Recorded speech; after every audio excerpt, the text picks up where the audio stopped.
வாழ்க்கையில் எவ்வளோ காரியங்களை கடந்து வர உதவி செய்திருக்கிறார். ஆமென். இனிமேலும் நடத்துவார். எதை நினைத்தும் நீ கலங்காதே மகனே, யெகோவா தேவன் உன்னை நடத்தி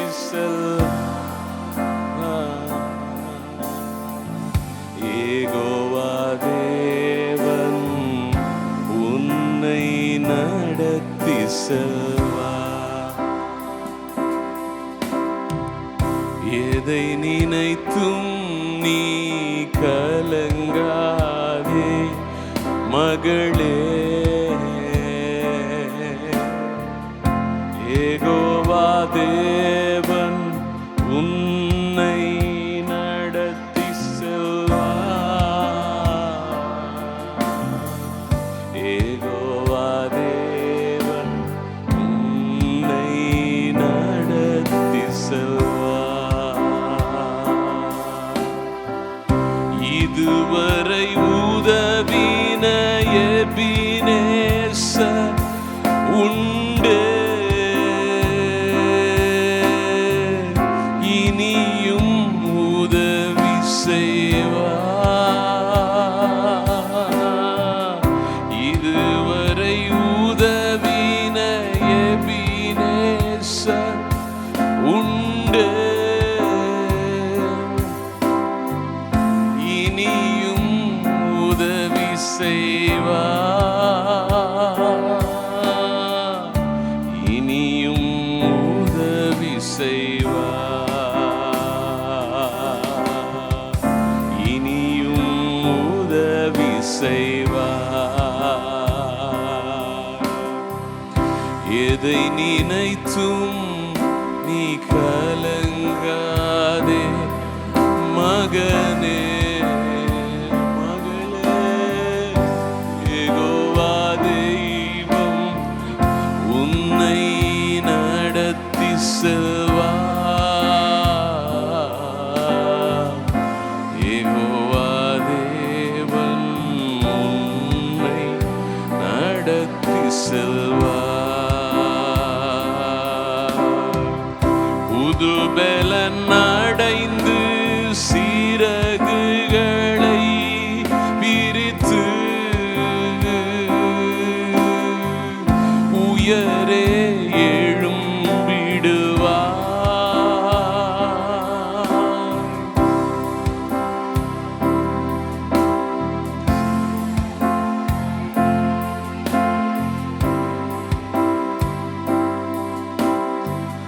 உயரே எழும்பிடுவார்.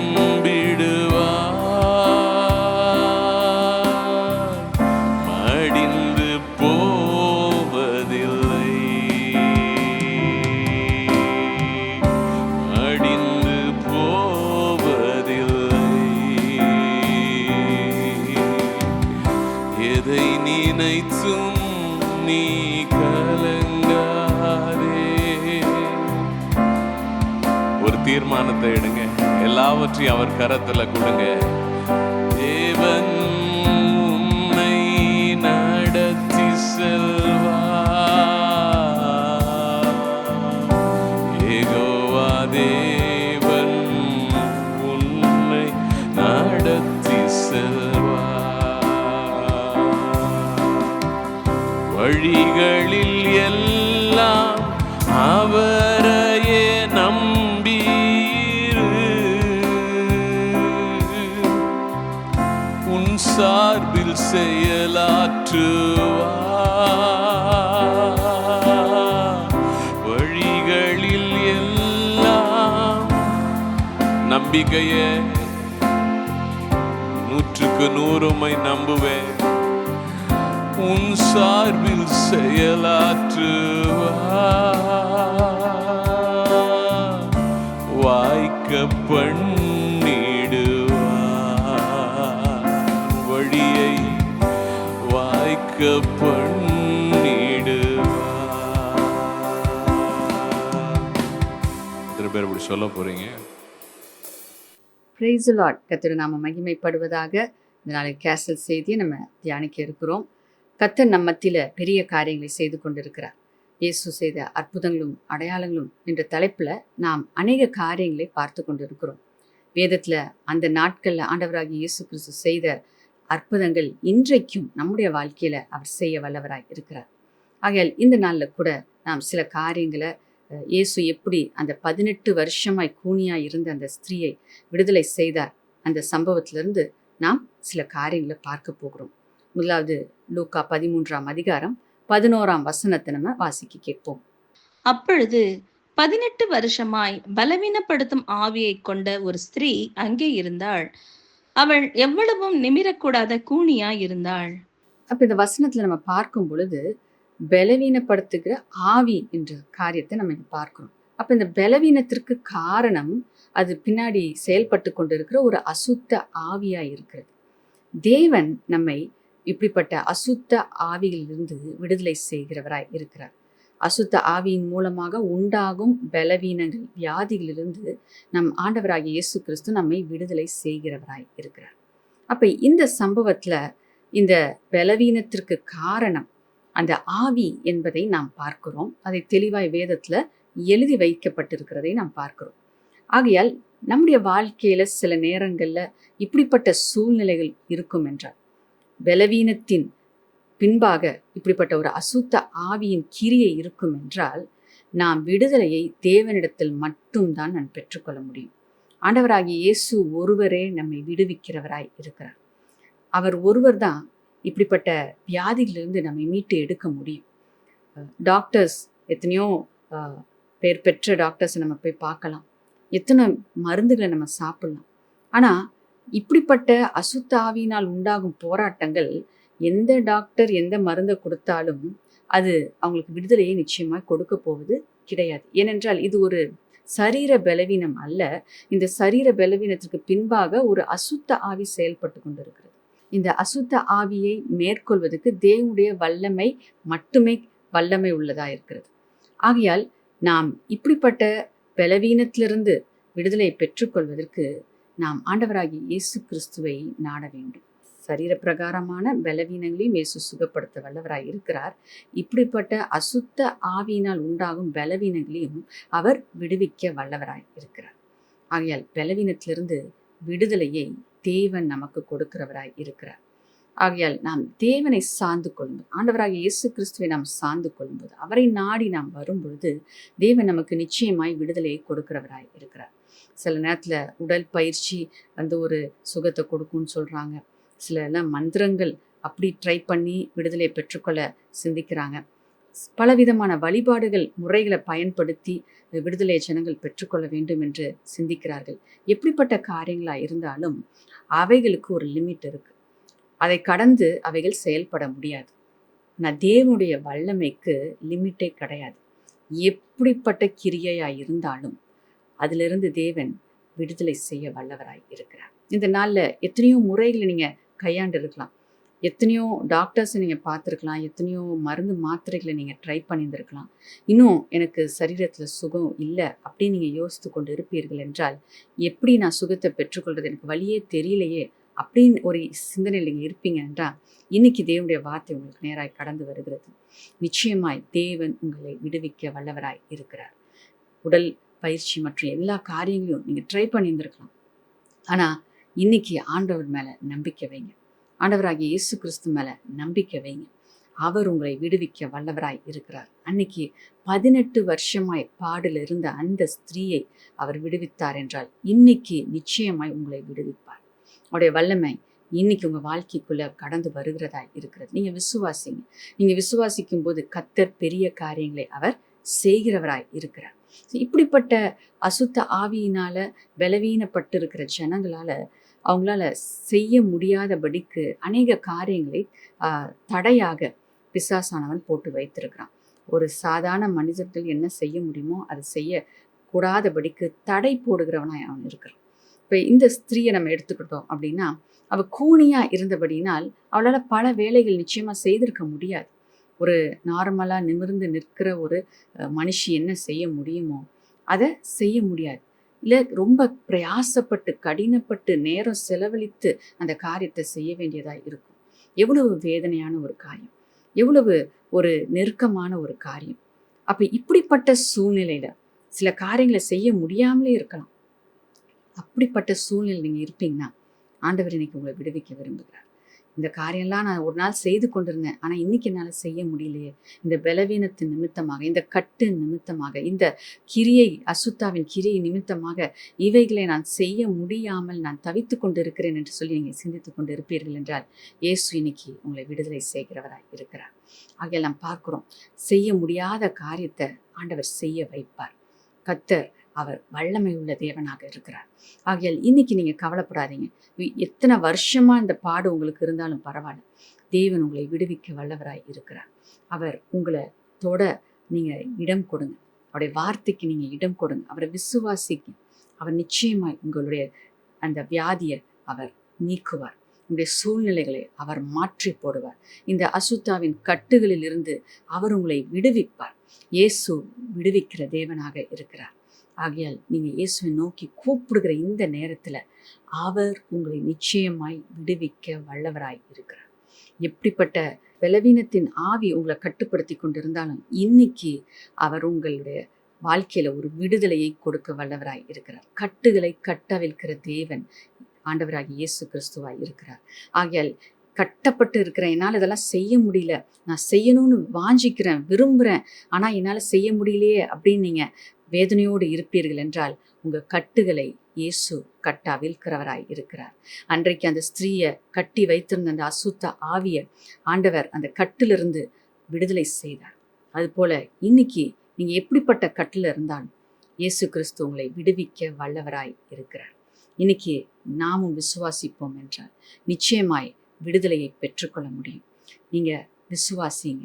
கர்த்தர் பெரிய காரியங்களை உங்கள் வாழ்க்கையில் அவர் செய்கிறவராய் இருக்கிறார். அவர் விடுதலையை கொடுக்கிறவராய் இருக்கிறார். உங்களுடைய சூழ்நிலைகளில், உங்களுடைய பிரச்சனைகள் மத்தியில் அவர் விடுதலையை கொடுக்கிறவராய் இருக்கிறார். உங்களுடைய வியாதி எப்படிப்பட்ட வியாதியாக இருக்கலாம், டாக்டர்ஸ் கைவிட்டிருக்கலாம், டாக்டர் சொல்லியிருக்கலாம் இந்த மருந்துனால இதை எதுவும் செய்ய முடியாது, நாங்கள் எவ்வளவோ ட்ரை பண்ணிட்டோம், இனி எங்களால் ஒன்றும் செய்ய முடியாது. இப்படிப்பட்ட வார்த்தைகளை கேட்டு நீங்கள் மனம் அடிவாயி உட்காந்துருப்பீங்கன்னா இன்னைக்கு ஆண்டோடைய வார்த்தை உங்களுக்கு நேராய் வருகிறது. டாக்டர்ஸ் ஒன்றும் செய்ய முடியாதுன்னு சொல்லியிருக்கலாம், ஆனால் ஆண்டவராகிய இயேசு கிறிஸ்துவால் எல்லாம் செய்ய முடியும். உங்களை விடுவிக்க முடியும், உங்களுக்கு சுகத்தை கொடுக்க முடியும். அவ்வளவுதான். இனி இவ்வளோ நாட்கள் தான் உங்களுக்கு அப்படின்னு சொல்லிட்டு நாட்களை கூட குறிச்சிருந்துருக்கலாம், மாதங்களை குறித்திருந்திருக்கலாம். ஆனால் இன்னைக்கு தேவனுடைய வார்த்தை உங்களுக்கு நேராய் கடந்து வருகிறது. விசுவாசிங்க, இயேசுவை விசுவாசிங்க. எப்படிப்பட்ட காரியமாக இருந்தாலும், எப்படிப்பட்ட பலவீனமாக இருந்தாலும், எப்படிப்பட்ட கட்டாய் இருந்தாலும் இன்னைக்கு உங்களுக்கு விடுதலை நிச்சயமாய் கிடைக்கும். நீங்கள் நம்புங்க. அந்த ஸ்திரீயை விடுவித்த இயேசு நிச்சயமாக என்னையும் விடுவிப்பார். அந்த நம்பிக்கை உங்களுக்கு இருக்கும் என்றால் நிச்சயமாக ஒரு அற்புதத்தை உங்கள் வாழ்க்கையில் நீங்கள் பார்ப்பீங்க. கர்த்தர் பெரிய கிரியையை அவர் இந்த நாளில் உங்கள் வாழ்க்கையில் செய்ய வல்லவராய் இருக்கிறார்.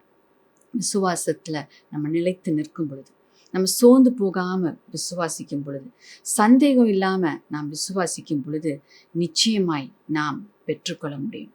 நிச்சயமாய் நாம் விடுதலையை இயேசுவின் இடத்துலேருந்து பெற்றுக்கொள்ள முடியும். ஆகையால் இந்த நாளில் ஒரு தீர்மானத்தை எடுங்க. நான் டாக்டரை நம்பினேன், நான் இவங்களை நம்பினேன், அவங்கள நம்பினேன், இங்கே கூட்டிகிட்டு போனாங்க, அங்கே போனோம், இங்கே வந்தோம், ஒன்றுமே நடக்கலையே. கவலைப்படாதீங்க, இயேசுவை நம்புங்க. அவங்களெல்லாம் நீங்கள் நம்புனீங்க, அந்த நம்பிக்கையெல்லாம் வீணாக போச்சு. ஆனாலும் பரவாயில்ல, இன்னைக்கு இயேசுவை நம்புறதுக்கு ஒரு தீர்மானம் எடுங்க. அவரை நீங்கள் நம்பும் பொழுது அவர் உங்களை கைவிடவே மாட்டார்.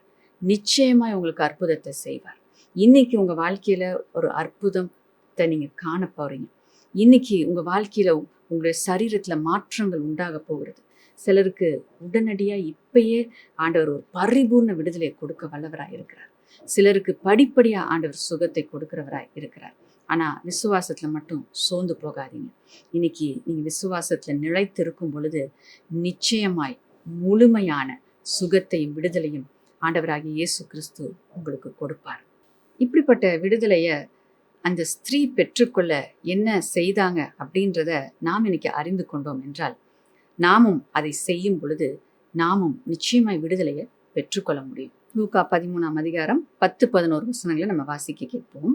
ஒரு ஓய்வு நாளில் அவர் ஜெப ஆலயத்தில் போதகம் பண்ணி கொண்டிருந்தார். அப்பொழுது 18 வருஷமாய் பலவீனப்படுத்தும் ஆவியைக் கொண்ட ஒரு ஸ்திரீ அங்கே இருந்தாள். அவள் எவ்வளவும் நிமிரக்கூடாத கூனியாய் இருந்தாள். இந்த இடத்துல நம்ம பார்க்குறோம், அந்த ஸ்திரீ செய்த காரியம் என்ன என்று சொல்லி நம்ம பார்க்கும்போது, இயேசு ஓய்வு நாள் அன்றைக்கு தேவாலயத்தில் அவர் உபதேசித்து கொண்டிருந்தார், பிரசங்கம் பண்ணி கொண்டிருந்தார். தேவனுடைய வார்த்தையை குறித்து அங்கே ஜனங்களுக்கு கற்றுக் கொடுத்து கொண்டிருந்தார். அப்போ அந்த இடத்துல அந்த ஸ்திரீ இருந்தாள் என்று சொல்லி நம்ம பார்க்கிறோம். அப்போ இந்த ஸ்திரீ தேவாலயத்துக்கு அவர் ஒவ்வொரு வாரமும் வருகிற ஒரு ஸ்திரீயாக இருந்தாள். அப்போ ஆண்டவராகிய இயேசு கிறிஸ்து அந்த நாளில் தேவாலயத்தில் வந்து பிரசங்கிக்கும் போது அந்த ஸ்திரீயை பார்க்குறார். அந்த ஸ்திரீக்கு ஒரு விடுதலையை கொடுக்குறார். அப்போ இந்த ஸ்திரீ அந்த நாளில் மட்டும் வரலை, அவ ஒவ்வொரு வாரமும் ஆலயத்துக்கு வருகிற ஒரு ஸ்திரீயாக இருந்ததை நாம் பார்க்கிறோம்.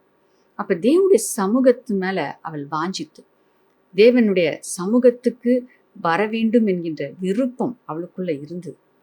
அப்போ தேவனுடைய ஆலயத்துக்கு அவள் வந்ததுனால தான் அவளுக்கு விடுதலை கிடைத்தது. அப்போ நாம் செய்ய வேண்டிய காரியம், நம்ம வீட்டில இருந்து கூட நம்ம பார்க்கலாம், செய்திகளை கேட்கலாம், ஆனால் தேவனுடைய ஆலயத்துக்கு நாம் வர வேண்டும், தேவனுடைய சமூகத்துக்கு நாம் வர வேண்டும், தேவனுடைய பிரசன்னத்துக்கு நம்ம வர வேண்டும். அங்கே தான் விடுதலை இருக்கு, அங்கே தேவனுடைய வல்லமை இருக்கிறது. ஆகையால் அந்த இடத்துல அவள் கடந்து வந்து விடுதலையை பெற்றுக்கொண்டதை நாம் பார்க்கிறோம். இன்னைக்கு நாமும் நம்முடைய வாழ்க்கையில் நமக்கு விடுதலை வேணும், நமக்கு சுகம் வேணும் அப்படின்னா தேவனுடைய சமூகத்துக்கு நாம் வருகிறவர்களாய் இருக்க வேண்டும். தேவனுடைய சமூகத்தை வாஞ்சிக்க வேண்டும். தேவனுடைய சமூகத்தை நேசித்து நம்ம வரணும். தடையெல்லாம் கடந்து நம்ம வர வேண்டும். இந்த ஸ்திரீக்கும் தடைகள் இருந்துச்சு. அவளால் கூனியாக இருந்ததுனால அவளால் மற்றவங்களை போல விறுவிறுப்பாக வந்து சேர முடியாது. கொஞ்சம் கொஞ்சமாக தான் நடந்து வந்திருக்கணும். அதை சரியாக ரோடை கூட பார்த்து முன்னாடி யார் வரா அப்படின்றது கூட பார்க்கணுன்னா கஷ்டப்பட்டு தான் அவள் பார்க்கணும். இவ்வளோ நெருக்கத்தின் மத்தியிலையும் அவள் என்ன பண்ணா, தேவாலயத்துக்கு வந்தாள். அதை தான் நம்ம இங்கே பார்க்கிறோம். ஆகையால் தேவாலயத்துக்கு வருவது நாம் ஆசீர்வாதத்தை பெற்றுக்கொள்வதற்காக. நாம் வரும் பொழுது நமக்கு நிச்சயமாய் விடுதலை கிடைக்கும். ஆகையால் ஒரு எதிர்பார்ப்போடு ஒரு நம்பிக்கையோடு நம் தேவனுடைய சமூகத்துக்கு வர வேண்டும். ஒரு வாரம் வந்தேன், 2 வாரம் வந்தேன், எனக்கு ஒன்றும் நடக்கல, அப்படி இல்லை. அவள் 13 ஆண்டுகளாக அவள் தேவாலயத்துக்கு வருகிற ஒரு ஸ்திரீயாக இருந்தாள்.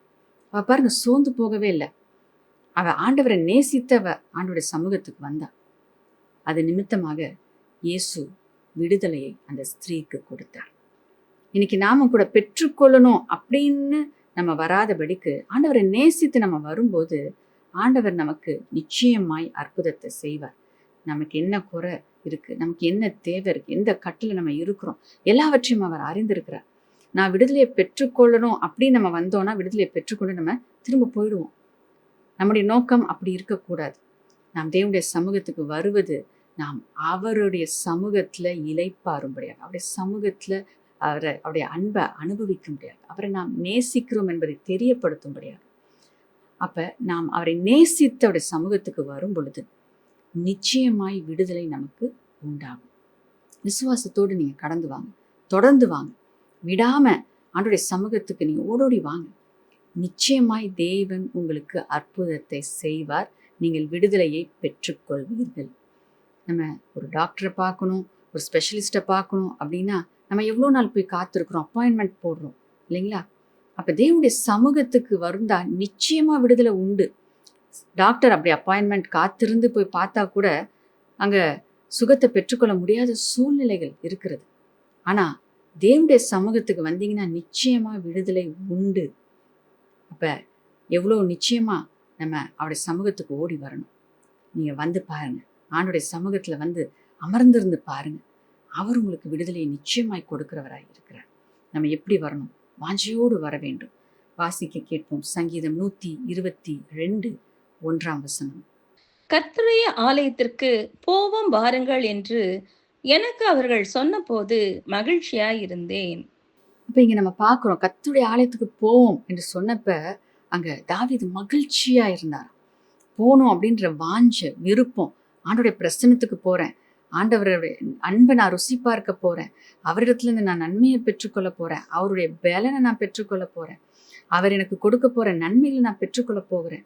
அவருக்கு நான் நன்றி சொல்ல போகிறேன். இம்மட்டும் என்னை நடத்தினார், இவ்வளோ அற்புதங்களை செய்தார், இப்படியெல்லாம் என்னை பாதுகாத்தார், அவரை பார்த்து நான் நன்றி சொல்லணும் அப்படின்னு சொல்லிட்டு ஒரு வாஞ்சை, ஒரு சந்தோஷம், ஒரு மகிழ்ச்சி அந்த இருதயத்துல இருக்கிறதை நாம் பார்க்கிறோம்.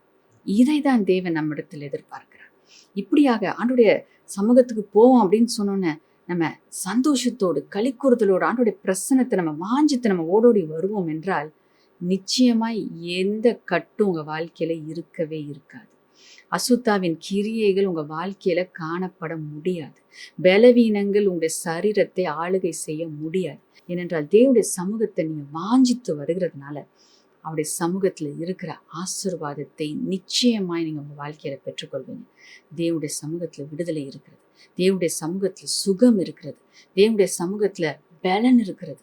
நிச்சயமா எல்லா நன்மைகளும் தேவனுடைய சமூகத்துல இருக்கிறது. நீங்க ஆண்டவருடைய சமூகத்துக்கு சந்தோஷத்தோடு வரும் பொழுது அவர் உங்களை சந்தோஷமாய் மீண்டும் அனுப்புகிறவராய் இருக்கிறார். உங்க குறைகளை எல்லாம் நீக்குவார். நீங்க மகிழ்ச்சியோடு ஆண்டவர் என்னை விடுவித்தார், எனக்கு சுகம் கொடுத்தார், எனக்கு நன்மை செய்தார் என்று களிக்கூறுதலோடு நீங்க கடந்து போக கர்த்தர் நிச்சயமா உங்களுக்கு உதவி செய்கிறவராய் இருக்கிறார். பெற்றுக்கொள்ளும் போதும் திரும்பவும் ஆண்டவருடைய சமூகத்துக்கு வந்து நம்ம நன்றி சொல்ல வேண்டும். அவருடைய சமூகத்தை தொடர்ந்து நம்ம நாடணும். நம் ஆசீர்வாதத்தை பெற்றுக்கொண்டோம், விடுதலை பெற்றுக்கொண்டோம், சுகத்தை பெற்றுக்கொண்டோம், அதோட நாம் போய்விடக்கூடாது. தொடர்ந்து ஆண்டவருடைய சமூகத்துக்கு வரும்போது நாம் பெற்றுக்கொண்ட ஆசீர்வாதம், பெற்றுக்கொண்ட விடுதலை, பெற்றுக்கொண்ட சுகம் அது பாதுகாக்கப்படும். தேவனுடைய பிரசன்னத்தில் நம்ம வருவது அது நமக்கு நன்மையானதாய் இருக்கிறது. 2வது காரியம் அந்த ஸ்திரீ செய்தது என்னென்று சொல்லி நாம் பார்ப்போம் என்றால் லூக்கா 13ஆம் அதிகாரம் 10ஆம் வசனத்தை நம்ம வாசிக்க கேட்போம். ஒரு ஓய்வு நாளில் அவர் ஜெப ஆலயத்தில் போதகம் பண்ணி கொண்டிருந்தார். அந்த ஸ்திரீ அங்க தேவாலயத்துக்கு வந்தது மாத்திரமல்ல, இயேசு அங்க போதனை செய்து கொண்டிருந்த பொழுது அதை கவனமாய் கவனித்து கொண்டிருந்தார். அப்ப ஆலயத்துக்கு வரோம், நம்ம வந்து தேவனுடைய வார்த்தைகளை நாம் கவனிக்க வேண்டும். தேவன் நம்மோடு பேசுகிறதை நாம் புரிந்து கொண்டு அதை ஏற்றுக்கொள்ள வேண்டும். அதுலதான் உங்களுடைய விடுதலை இருக்கிறது. அந்த ஸ்திரீ ஆலயத்துக்கு வந்தது மாத்திரமல்ல, அந்த போதனைகளை அவள் கவனித்து கொண்டிருந்தாள். அப்ப அந்த இடத்துல அவள் இருந்தா. அங்க சில நேரத்துல சொல்லுவாங்க இல்லையா, பிசிக்கலி ப்ரெசன்ட் மென்டலி ஆப்சென்ட்னு சொல்லிட்டு. அப்படி அவள் இல்லை, வாஞ்சையோடு தேவனுடைய வார்த்தையை தாகமாய் அவள் கவனித்து கொண்டிருந்தாள். அந்த வார்த்தை தான் அவளுடைய விசுவாசத்தை கட்டி எழுப்பியது. அந்த வார்த்தை அந்த ஸ்திரீக்குள்ள கடந்து போனதுனால தான் அவள் சுகத்தை பெற்றுக்கொள்வதற்கு அவள் தன்னை ஆயத்தப்படுத்தி கொண்டாள். ஆண்டவர் சுகம் அளிக்க வல்லவர். அவருடைய வல்லமை நம்முடைய வாழ்க்கையில நிச்சயமா வெளிப்படும். ஆண்டவருடைய சமூகத்துக்கு வரும்போது நம்ம விடுதலை பெற்றுக்கொள்ள முடியும். ஆனா சில நேரத்துல சிலர் பெற்றுக்கொள்றாங்க, சிலர் பெற்றுக்கொள்வதில்லை. காரணம் என்ன? அவர் வல்லமை உள்ளவர் தான். அவருடைய வல்லமை மாற போவது கிடையாது. அவர் ஒருத்தருக்கு நன்மை செஞ்சு ஒருத்தருக்கு தீமை செய்கிற தேவன் அல்ல.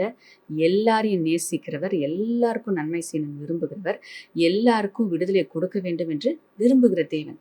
ஏன் சிலரால் பெற்றுக்கொள்ள முடியவில்லை என்றால் அவர்களுக்குள்ள விசுவாசம் இல்லை. தேவனுடைய வார்த்தையை அவங்க கேட்கும்போது அவர்களுடைய விசுவாசம் பலன் அடைகிறது. அப்ப தேவனுடைய வார்த்தையை கேட்கும்போது ஆண்டவர் அவங்களுக்கு சுகம் கொடுத்தார், அப்ப எனக்கும் சுகம் கொடுப்பார் என்ற நிச்சயம் உண்டாகிறது. அப்ப தேவனுடைய வார்த்தையை கேட்கும்போது சுகத்தை பெற்றுக்கொள்வதற்கு நம்ம என்ன செய்யணும் அப்படின்றத அவர் கற்றுக் கொடுக்கிறார். அப்ப அந்த வார்த்தைக்கு கீழ்ப்படியும் போது, அதன்படி செய்யும் போது நம்ம சுகத்தை பெற்றுக்கொள்கிறோம். ஒரு டாக்டர்கிட்ட போறோம், மாத்திரையை கொடுக்குறாரு, இதை இந்த நேரத்தில் சாப்பிடணும், சாப்பிட்றதுக்கு முன்னாடி சாப்பிடணும், சாப்பிட்டதுக்கப்புறம் இவ்வளோ நேரம் கழித்து சாப்பிடணும், அப்படிலாம் அவர் இன்ஸ்ட்ரக்ஷன் கொடுக்குறாரு. அந்த இன்ஸ்ட்ரக்ஷன்லாம் விட்டுட்டு உங்கள் இஷ்டத்துக்கு நீங்கள் அந்த மாத்திரையை சாப்பிடுவீங்கன்னா, சாப்பிட்டுட்டு எனக்கு இன்னும் சுகம் கிடைக்கலையே அப்படின்னு சொன்னீங்கன்னா அதில் பிரயோஜனம் இல்லை. ஆனால் அது அப்படியே நம்ம ஃபாலோ பண்ணும்போது அதில் நமக்கு சுகம் கிடைக்கிறது. அது போல தான் ஆண்டவருடைய வார்த்தையை நம்ம கேட்டு அந்த வார்த்தையின்படி நம்ம நடக்கும் பொழுது நாம் விடுதலையை பெற்றுக்கொள்கிறவர்களாய் நாம் இருக்கோம். ஆகையால் தேவனுடைய வார்த்தை அவசியம். தேவனுடைய பிரசன்னத்துக்கு வரோம், அதே நேரத்தில் தேவனுடைய வார்த்தையினால் நாம் போஷிக்கப்பட வேண்டும். தேவனுடைய வார்த்தையினால் நாம் பலப்படுத்தப்பட வேண்டும். நம்முடைய விசுவாசம் கட்டி எழுப்பப்படும் பொழுது நம்மை ஆயத்தப்படுத்துகிறோம். அந்த ஆசீர்வாதத்தை பெற்றுக்கொள்வதற்கு அது நம்மை ஆயத்தப்படுத்துகிறது. ஆகையால் அந்த ஆயத்தத்தை நாம் செய்ய நாம் முன் வர வேண்டும். சில நேரங்களில் சில கட்டளைகளை ஆண்டவர் கொடுக்குறாரு, இதை செய் சொல்றாரு, இல்லை இதை செய்யாத, அதை தவிருன்னு சொல்றாரு. அப்ப அந்த காரியங்களை நம்ம செய்யும் போது தான் நம்மை நாம் ஆயத்தப்படுத்திக் கொள்கிறோம். ஆயத்தத்தோடு இருக்கும்போது தான் நாம் விடுதலையும் சுகத்தையும் ஆசீர்வாதத்தையும் நம்முடைய வாழ்க்கையில பெற்றுக்கொள்ள முடியும். ஆகையால் தேவனுடைய வார்த்தையை நாம் கவனிப்பது மிகவும் முக்கியமான ஒரு காரியமாய் இருக்கிறது. வார்த்தையின்படி நம்மை ஆயத்தப்படுத்திக் கொள்வது மிகவும் அவசியமான ஒரு காரியமாய் இருக்கிறது. நாம் அப்படியாக தேவனுடைய வார்த்தையை கேட்டு நம்மை ஆயத்தப்படுத்திக் கொள்வோம் என்றால் நிச்சயமாய் விடுதலையை நாம் பெற்றுக்கொள்வோம். அப்படியாக இந்த போதனைகளை நம்ம கேட்கும் பொழுது தேவன் நம்மை உருவாக்குகிறவராய் இருக்கிறார். வாசிக்க கேட்போம். அப்போஸ்தலர் 17ஆம் அதிகாரம் 11ஆம் வசனம். அந்த பட்டணத்தார் மனோவாஞ்சையாய் வசனத்தை ஏற்றுக்கொண்டு காரியங்கள் இப்படி இருக்கிறதா என்று தினந்தோறும் வேத வாக்கியங்களை ஆராய்ந்து பார்த்ததினால் தெசலோனிக்கையில் உள்ளவர்களை பார்க்கிலும் நற்குணசாலிகளாய் இருந்தார்கள். அமேன். நற்குணசாலிகளாய் இருந்தார்கள். அந்த நற்குணம் எது உருவாக்குச்சு? ஆண்டோடைய வார்த்தை இப்படிலாம் சொல்லுதா அப்படின்னு சொல்லிட்டு அந்த வார்த்தையை தியானித்து, அந்த வார்த்தையை குறித்து யோசித்து, அந்த வார்த்தையை தங்களுடைய வாழ்க்கையாய் மாற்றி அமைத்து கொண்டபடினால் அவர்கள் நற்குணசாலியாய் மாறினார்கள். அவர்கள் குணம் இயேசுவை போல மாறிச்சு. தேவனுடைய வார்த்தை சொல்லுகிறது போல அவர்கள் மாற்றப்பட்டார்கள். அப்ப வேத வசனத்தை நம்ம கேட்டு அதை நம்ம இருதயத்தில் கொண்டு வரணும். நம்ம வாழ்க்கையை அது மாற்றப்பட வேண்டும். அதை நம்ம தியானிக்கணும், அதை நம்ம யோசிக்கணும், அதை குறித்து நம்ம பேசணும், ஒருவரோடு பேசி நம்ம அதை குறித்து ஆலோசிக்க வேண்டும். அப்படியாக அந்த வார்த்தை நம்முடைய வாழ்க்கையாய் மாறும் பொழுது நாம் விடுதலையை மாத்திரமல்ல, ஒரு சாட்சியாக, ஒரு நற்குணசாலியாக நாம் மாறுகிறோம். ஆகையால் நம்மளை பார்க்குறவங்க கிறிஸ்துவை பார்க்கிறார்கள். நாம் கிறிஸ்துவை பிரதிபலிக்கிறவர்களாய் மாறுகிறோம். இன்னைக்கு விடுதலையை பெற்றுக்கொண்ட நாம் மற்றவர்களுக்கு விடுதலையை பெற்றுக் கொடுக்கிறவர்களாய் மாற முடியும். ஆகையால் தான் தேவனுடைய வார்த்தை மிகவும் அவசியமானதாய் இருக்கிறது. மூன்றாவதாக அந்த ஸ்திரீ செய்தது என்ன? வாசிக்க கேட்போம். லூக்கா 13ஆம் அதிகாரம் 13ஆம் வசனம். அவள் மேல் தமது கைகளை வைத்தார். உடனே அவள் நிமிர்ந்து தேவனை மகிமைப்படுத்தினாள். அப்ப இந்த ஸ்திரீ சுகத்தை பெற்றுக்கொண்ட உடனே அவ என்ன செய்தா? தேவனை மகிமைப்படுத்தினாள். அவள் கூனியா இருந்த அவளை ஆண்டவர் என்ன பண்ணார்? நிமிர செய்தார். அவளுக்கு விடுதலையை கொடுத்தார், சுகத்தை கொடுத்தார். அப்ப அவள் திரும்ப ஆண்டவருக்கு கொடுத்தது என்ன? மகிமையை தேவனுக்கு கொடுத்தார். அல்லேலூயா.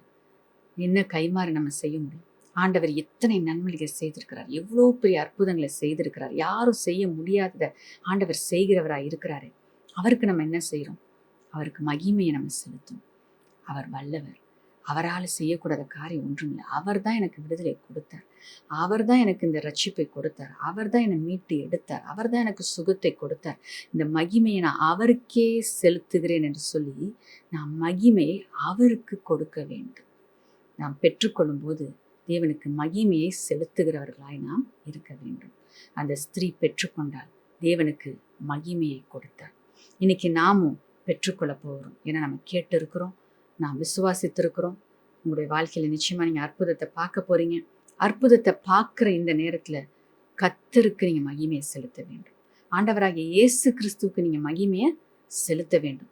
அவர் தான் எனக்கு சுகத்தை கொடுத்தார், அவருக்கே நான் மகிமையை செலுத்துகிறேன் என்று சொல்லி நாம் அவருக்கு மகிமையை செலுத்துகிறவர்களாய் நாம் இருக்க வேண்டும். வாசிக்க கேட்போம். 1 கொரிந்தியர் 1ஆம் அதிகாரம் 27ஆம் வசனம் முதல் 30ஆம் வசனம் வரைக்கும். ஞானிகளை வெட்கப்படுத்தும்படி தேவன் உலகத்தில் பைத்தியமானவைகளை தெரிந்து கொண்டார். பலமுள்ளவைகளை வெட்கப்படுத்தும்படி தேவன் உலகத்தில் பலவீனமானவைகளை தெரிந்து கொண்டார். உள்ளவைகளை அவமாக்கும்படி உலகத்தின் இழிவானவைகளையும் அற்பமாய் எண்ணப்பட்டவைகளையும் இல்லாதவைகளையும் தேவன் தெரிந்து கொண்டார். மாம்சமான எவனும் தேவனுக்கு முன்பாக பெருமை பாராட்டாதபடிக்கு அப்படி செய்தார். அந்தபடி நீங்கள் அவராலே கிறிஸ்து இயேசுவுக்குட்பட்டிருக்கிறீர்கள். எழுதியிருக்கிறபடி மேன்மை பாராட்டுகிறவன் கர்த்தரை குறித்தே மேன்மை பாராட்டத்தக்கதாக. நம்ம மேன்மை பாராட்டும் போது கர்த்தரை குறித்தே நாம் மேன்மை பாராட்ட வேண்டும் என்று சொல்லி வசனத்தில் பார்க்குறோம். ஏனென்றால் அவர் உங்களை இன்னைக்கு தெரிந்து கொண்டிருக்கிறார். எதற்காக? அவருடைய மகிமையை நீங்கள் வெளிப்படுத்தும்படியாக. ஒருவேளை எத்தனையோ ஜனங்கள் உங்களை போல இந்த உலகத்தில் இருக்கலாம். ஆனால் ஆண்டவர் உங்களை தெரிந்து கொண்டார், உங்களுக்கு விடுதலையை கொடுத்திருக்கிறார், உங்களுக்கு நன்மையை செய்திருக்கிறார். நீங்கள் ஒருவேளை மற்றவங்களால நீங்கள் இப்படிப்பட்டவங்க அப்படிப்பட்டவங்கன்னு சொல்லிட்டு உங்களை கீழே பார்க்குற அப்படிப்பட்ட சூழ்நிலையில கூட நீங்க இருந்திருக்கலாம். ஆனா தேவன் உங்களை இன்னைக்கு உயர்த்தி வைக்கிறார். அவர் உங்களுக்கு நன்மை செய்கிறார். மற்றவங்க பேசின அந்த வார்த்தைகள் எல்லாவற்றையும் கேன்சல் பண்ணி உங்களுக்கு விடுதலை அவர் கொடுக்கிறவராய் இருக்கிறார். சில நேரத்துல இவங்களுக்குலாம் விடுதலையே கிடைக்காது அப்படின்னு சொல்லியிருக்கலாம். இவங்களுக்குலாம் சுகமே கிடைக்காது அப்படின்னு ஜனங்கள் சொல்லியிருக்கலாம். ஈவன் டாக்டர்ஸ் கூட சொல்லியிருக்கலாம். ஆனா இன்னைக்கு நீங்க விடுதலை பெற்றுக்கொள்ள போறீங்க. ஏன் அப்படின்னா ஆண்டவருடைய நாமத்தை நீங்கள் மகிமைப்படுத்தும்படியாக கர்த்தர் உங்களுக்கு கிரியை செய்கிறார். இன்னைக்கு விடுதலையை கொடுக்கிறார். ஆகையால் விடுதலையை பெற்றுக்கொண்டு அவருடைய நாமத்துக்கு நீங்க மகிமையை செலுத்துங்க. எந்த மனிதனும் மகிமையை எடுத்துக்கொள்ளாதபடிக்கு தேவன் இப்படிப்பட்ட கிரியைகளை செய்கிறார் என்று சொல்லி நாம் பார்க்கிறோம். ஆகையால் இன்னைக்கு உங்க வாழ்க்கையில ஆண்டவர் விடுதலையை கொடுக்கிறாரா, சுகத்தை கொடுக்கிறாரா? எதற்காக? அவரை நீங்கள் மகிமைப்படுத்தும்படியாக. ஆகையால் அவரை துதியுங்க, அவரை போற்றுங்க, அவரை வாழ்த்துங்க, அவருக்கு மகிமையை செலுத்துங்க. இயேசுதான் எனக்கு சுகத்தை கொடுத்தார் தைரியமா சொல்லுங்க. உங்க சத்தத்தை உயர்த்தி அவரை துதியுங்க. இதைதான் தேவன் உங்களிடத்திலிருந்து எதிர்பார்க்கிறவராய் இருக்கிறார். ஆகையால் மகிமையை நாம் ஆண்டவருக்கு கொடுக்க வேண்டியவர்களாய் இருக்கிறோம். இன்னொரு வசனத்தையும் வாசிக்கலாம். 1 கொரிந்தியர் 10:31. ஆகையால் நீங்கள் புசித்தாலும் குடித்தாலும் எதை செய்தாலும் எல்லாவற்றையும் தேவனுடைய மகிமைக்கென்று செய்யுங்கள். இங்க நம்ம பார்க்கிற காரியம் விடுதலையை பெற்றுக்கொள்ளும் போது தான் தேவனுக்கு மகிமையை செலுத்தணும் இல்லை. நாம் எதை செய்தாலும் தேவனுக்கு மகிமையை கொடுக்கத்தக்கதாக நாம் காரியங்களை செய்ய வேண்டும் என்று வசனம் சொல்லுகிறது. புசித்தாலும் குடித்தாலும் அது நம்ம டெய்லி செய்கிற ஒரு காரியம். ஆனா நம்ம செய்யும் போது அதுல தேவனுக்கு மகிமையை நாம் செலுத்த வேண்டும். ஆண்டவருடைய நாம மகிமைக்காக நம்ம செய்யணும். அப்படின்னா எப்படி செய்யணும்? நான் சாப்பிட்றேன்னா, நான் குடிக்கிறேன்னா எதுக்காக? நான் என்னுடைய சரீரத்துல நான் பலனடைந்து அவருக்காக வாழும்படியாக, அவருக்கு மகிமையை செலுத்தும்படியாக, அவரை துதிக்கும்படியாக, அவரோட நேரத்தை நான் செலவிடும்படியாக, அவருடைய நாமத்தை நான் உயர்த்தும்படியாக தான் நான் என்னை பலப்படுத்தி கொள்கிறேன். நான் எந்த காரியத்தை செய்கிறேன். அப்போ நாம் செய்கிற எந்த காரியமாக இருந்தாலும், நம்முடைய தொழிலாக இருக்கலாம், நாம் படிக்கிற காரியங்களாக இருக்கலாம், நான் படிக்கும்போது அதில் ரிசல்ட் ஆண்டவர் நாம மகிமைக்காக வரணும். அதுக்காக நான் பிரயாசப்படுறேன், நான் முயற்சி எடுக்கிறேன், நான் கேர்லெஸ்ஸாக இருக்க மாட்டேன். நான் பிரயாசப்பட்டு நான் நல்ல மதிப்பெண்ணை பெற்றுக்கொள்ளும்போது என் தேவனுக்கு மகிமையை செலுத்தும்படியாக நான் இதை செய்கிறேன் என்று சொல்லி அப்படியாக நம்ம பிரயாசப்படணும். நம்ம செய்கிற வேலையில் எல்லாம் பர்ஃபெக்டாக இருக்கணும், உண்மையும் உத்தமமாக நம்ம செயல்படணும். யாரும் குற்றம் கண்டுபிடிக்க முடியாத அளவுக்கு தானியலை போல நாம் இருக்க வேண்டும். ஏன்? தேவனுடைய நாமம் மகிமைப்படும்படியாக. அவங்க ஆண்டவரை நேசிக்கிறவங்க, ஆண்டோடைய வார்த்தையின்படி நடக்கிறவங்க, இயேசு அவங்களை ஆசீர்வதிக்கிறார் அப்படின்னு மற்றவங்க சொல்லத்தக்க விதத்தில், தேவனுக்கு மகிமை உண்டாகத்தக்க விதத்தில் நம்முடைய வாழ்க்கை இருக்க வேண்டும். எதை செய்தாலும், நம்ம எங்க போனாலும், என்ன செஞ்சாலும், என்ன பேசினாலும் அதுல கர்த்தர் மகிமைப்பட வேண்டும். கர்த்தருடைய நாம மகிமைக்கு மாறான காரியங்கள் நம்முடைய வாழ்க்கையில காணப்படக்கூடாது. ஆகையால் நாம் என்ன பிரயாசம் எடுத்தாலும் நம்முடைய நோக்கங்கள், நம்முடைய செயல்கள் எல்லாமே தேவனை மகிமைப்படுத்துவதற்காக இருக்க வேண்டும்.